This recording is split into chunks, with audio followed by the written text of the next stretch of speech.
नमस्कार मंडळी, तुम्हा सर्वांचे माझ्या यूट्यूब चॅनलला स्वागत आहे। मित्रांनो, आपल्या सर्वांना येत्या काळात महाराष्ट्रातील येऊ घातलेल्या विधानसभा निवडणुकींना समोर जायचे आहे आणि त्यातही मित्रांनो आपल्या स्थानिक म्हणजे दर्यापूर विधानसभेसाठी आपल्याला समोर जायचे आहे। योग्य उमेदवार हा निवडून आणायचा आहे। त्यासाठी मित्रांनो आपल्याला आपल्या दर्यापूर मतदारसंघातील सर्वसामान्य जनता काय विचार करत आहेत, त्यांच्या मनात काय अपेक्षा आहेत हे जाणून घेणे तेवढेच महत्त्वाचे आहे। मित्रांनो, आज माझ्यासोबत आहेत।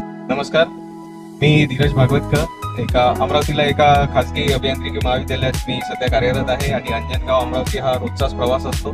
धीरज भागवतकर सर, जे की अंजनगावचे स्थानिक रहिवासी असून नोकरीनिमित्त अमरावती येथे कार्यरत आहेत आणि नियमितपणे अनेक कारणांमुळे एकत्रित प्रवास होत राहतो। तर मित्रांनो, सर नोकरी व्यवसायासोबत राजनीतीचा सुद्धा बऱ्याच प्रमाणात चांगल्या प्रमाणात अभ्यास करतात, आपल्या स्थानिक घडामोडींवर लक्ष ठेवून असतात।